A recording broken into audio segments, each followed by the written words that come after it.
Guys नमस्कार जय Jagannath welcome करुच्ची आउ एक नुआ फ्रेश ब्लॉग को आपण मान समस्त को।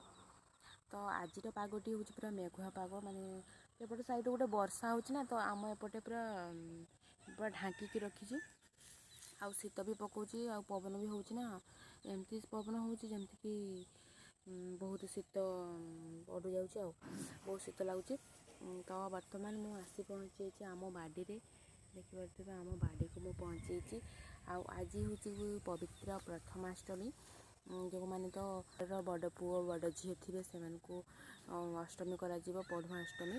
तो आम घर तो मु बड़ किंतु मो उपरे माने मो आगुरु जड़े भाई होते तो से जो भाई होते तो तांकु माने 5 वर्ष कि 6 वर्ष माने अष्टमी कराइला ना तो से आम घरे मत पढ़ुआ माने अष्टमी मानती तो तांकु फास्ट कराइला अष्टमी तो मत कहीं मानबे तांकु जदि जन्म है जदि से चली था तेबे मत मानि था किंतु सी 5 वर्ष कि 6 वर्ष मुझे जानी से तो शांति ना आ पचारि क्या भी तो तांकु अष्टमी कराइला तो से मो माँ कहली कि अष्टमी कराई न कराई था गोटे कथा तांकु कराई तो तोते कौन पाई कराहब आते मुझे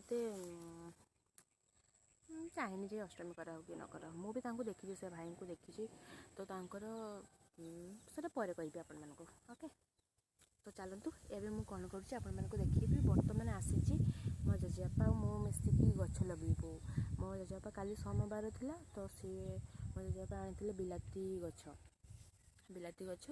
से गछ को आम भी लगुच आदिन जो पानी ये तो बतर बतर मैंने उदा उदा अच्छी बिल हूँ कि अब लगे चलतु लगे देती ये सब आठी ताड़ुं सैड्र घास घास अच्छे ना तो लगे आ गोटे आपण मानक देखा से दिन जो आमर सरिष बुणा होता यही सब बिल तो सरिष गछ भी उठी ये सब छोट छोट गछ उठी से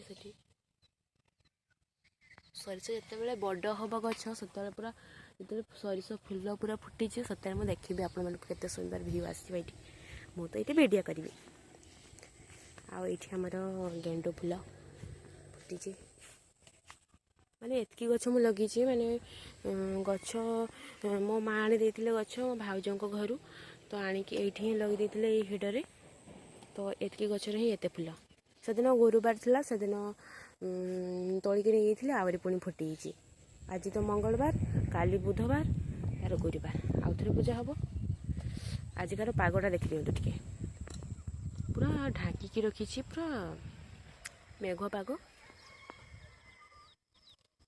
खरा टिके नहीं। आज आ गोटे कथा हूँ मो जेजेमा जाइंट मो पीउसी घर को सेठी मो पीउसी घरे हूँ कि मो जो पीउसी पुओ अच्छी तो सी आज अष्टमी हम तो तांको अष्टमी करने जाइंट अष्टमी करने मु घर काम करके आसली माने घर बाहर फार सब झाड़ू मारिकी आसली आउ कि जेजेमा ड्यूटी थाए गुहाल पकेबा आज से ड्यूटी मोर पड़ी तो आज मुझे गुहाल पकईकी आसली। तो चलतु जेजेबापा लगाउछन्ती देखिबा मु भी लगेबी आउ हूँ कि यहीटा मन आसचे ये माटी ताड़िकी लगेबी ओके।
ବର୍ତ୍ତମାନ ମୁଁ ଆମର ଘର ଅଭିମୁଖେ ବାହାରି ପଡ଼ିଲି।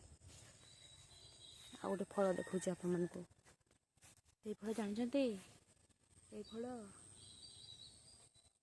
ଏଇ ଫଳ ଖାଇଛନ୍ତି? କେତେ ଖଟା ଲାଗିବ। ଯଦି କେବେ ରୋଷେଇ କରିବି ତ ଆପଣମାନଙ୍କୁ ଦେଖେଇବି। ଏଇ ଫଳ ହେଉଛି ଖଟା ଶାଗ ଫଳ। ଏଇଥିରେ ମଞ୍ଜି ଅଛି। ଶୁଖିଗଲା ପରେ ମଞ୍ଜି ବାହାରିବ। ଆଉ ଏଇଠି ଗୋଟେ ଆମର କୁନ୍ଦୁରି ଗଛ ଅଛି। କୁନ୍ଦୁରି କେବେ କେବେ ଧରେ, କେବେ କେବେ ନ ଧରେ ଆଉ। ହଁ ଧରିଛି, 2-4ଟା ଧରିଛି। ତ ଚାଲନ୍ତୁ ଘରକୁ ଯିବା। ସେଇଠି ଆମ ଘର ରହିଲା। କଦଳୀ, ଆମର କଦଳୀ କାନ୍ଦି ବହୁତକା ଧରିଛି। ଆପଣ 4ଟା ଧରିଛି କଦଳୀ କାନ୍ଦି। ଆଉ ଏପଟ ସାଇଡ଼ରେ ତ ଚାଷ ଜମି ଅଛି। ଆଉ ସେଇଠି ସବୁ ଧାନ ବିଡ଼ାକୁ ସବୁ ରଖିଦେଇଛନ୍ତି। ଆଉ ଏଇଠି ବି ରଖିଦେଇଛନ୍ତି। ଆଉ ସେଇଠି ବିଡ଼ା ବୋହୁଛନ୍ତି।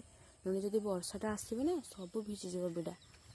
ପୁଣି ଥରେ ହଇରାଣ ହେବେ ଲୋକମାନେ। ଆଉ ଆମର ତ ସବୁ ଗୁଛି ଦିଆହେଇଛି। ଏଇଠି ଆମ ବିଲ ଥିଲା, ସବୁ ଉଠି ଦିଆହେଇଛି। ଆଉ ମୋ ଜେଜେବାପା ଏବେ କାମରେ ଲାଗି ପଡ଼ିଛନ୍ତି। ଏବେ ବାଢ଼ ଦେବେ ନା, ଏବେ ବାଢ଼ ହାଙ୍କା ସବୁ ଭାଙ୍ଗିଯାଇଛି। ଏଇପଟ ସାଇଡ଼୍ରୁ ଭାଙ୍ଗିଯାଇଛି। ତ ଏଇଠି କଣ୍ଟା ସବୁକୁ ମାନେ କାଟୁଛନ୍ତି। ଏଇଠି ଆମର କଦଳୀ ଗଛ। ଏଇଠି ସେଦିନ କଦଳୀ ଗଛଟା ପବନ ହେଉଥିଲା, ତ ଏ କଦଳୀ ଗଛ ମାନେ ଲଉଟି ପଡ଼ିଥିଲା, ଓଲଟି ହେଇଥିଲା। ତ ତାକୁ ଆମର ପୁରା ରଖିଦେଇଛେ। ଜେଜେବାପା, ମୁଁ, ମୋ ଜେଜେମା ମିଶିକି ପୁରା ବାଡ଼ି ଗୋଟେ, ଏଇ 2ଟା ବାଡ଼ିକୁ ଧରିକି ତାକୁ ପୁରା ଦେଇଦେଇଛି। ଆଉ ଏଇଠି କଦଳୀ ଗୋଟେ ଅଛି, କଦଳୀ କାନ୍ଦି। ଏଇଠି ଗୋଟେ ଆପଣମାନଙ୍କୁ ଦେଖାଯାଉନି, ଏଇଠି ଗୋଟେ, ଆଉ ଏଇଠି ଗୋଟେ 2ଟା। ତାପରେ ସେପଟ ସାଇଡ଼୍ ଗୋଟେ ଦେଖୁଛି। ଏଇପଟ ସାଇଡ଼୍ ଗୋଟେ, ଏଇଠି ସେପଟ ସାଇଡ଼୍, ଆଉ ମଝିରେ ଗୋଟେ ଯାହା ସେଇଟା। ତ 4ଟା କଦଳୀ କାନ୍ଦି ଦେଇଛି। ଆମର ପୁରା ଖାଇବା ମାନେ ମୋ ମା' କହୁଛନ୍ତି ଗୋଟେ କଦଳୀ କାନ୍ଦିକି ରଖିବା, ଆଉ 3ଟାକୁ ବିକିଦେବା। ତ ଏଇଠି ଆମର ଟିୱେଲ୍ ଅଛି। ଆଉ ତ ଚାଲନ୍ତୁ ଆଜି କୁକୁଡ଼ା ଛୁଆମାନଙ୍କୁ, ମୋ ଜେଜେମା ନାହାନ୍ତି ନା, ତ ମୁଁ ତ ପଳେଇଥିଲି। ତ କୁକୁଡ଼ା ଛୁଆକୁ ଛାଡ଼ିଦେବା ଟିକେ, ସେମାନେ ବନ୍ଦୀ ଜୀବନ ଟିକେ ବାହାରକୁ ଆସିବେ, ଚରିବେ, ତାପରେ ବନ୍ଦ କରିଦେବେ। ଆଉ ଏଇଠି ଗୋଟେ ଆମର ପପେୟା ଗଛ, ମାନେ ଏଇପଟ ସାଇଡ଼୍ର ଆମର ଯେଉଁ ଘର ମାନେ ଖିଆ ହୁଏ, ତ ଏଠି ମଞ୍ଜି ହାଙ୍କା ପଡ଼ିଯାଇଛି ନା, ତ ଏଇଠି ମାନେ ଧରିଛି ପପେୟା ଗଛଟା। ଆଉ ଏଇଠି ଆମର ଲାଉ ଧରୁଥିଲା ବହୁତକା, କିନ୍ତୁ ଏବେ ମାନେ ତାକୁ ଟିକେ ମାନେ ବୟସ ହେଇଗଲାଣି ନା, ତ ସେଥିପାଇଁ ଆଉ ଲାଉ ଧରୁନାହିଁ। ଏଇଠି ଗୋଟେ ଲାଉ ଛୁଆ ଦେଇଛି, ଗୋଟେ ଦେଇଛି। ଆଉ ଏଇଠି ଗୋଟେ ଦେଇଛି ବଡ଼ଟା, ମାନେ ଆଗରୁ ଯେମିତି ବଡ଼ ହେଉଥିଲା, ଏବେ ବଡ଼ ହେଉନି, ଏବେ ଛୋଟ ଛୋଟ ହେଇଯାଉଛି। ଏଇଠି ଗୋଟେ ଦେଇଛି। ଆଉ ଗୋଟେ କୁକୁଡ଼ା ଛୁଆମାନେ ଏଠି ଘୁରି ବୁଲୁଛନ୍ତି। ଛାଡ଼ିଦେବା, ଆଉ କିଛି ଟାଇମ୍ ବୁଲିବା। ଆଉ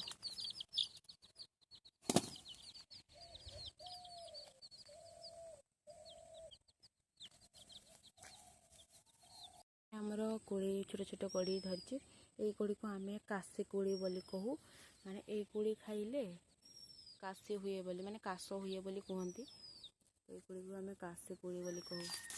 ଏଇଠି ଆମର ହେଇଛି ଘର ପାଖରେ।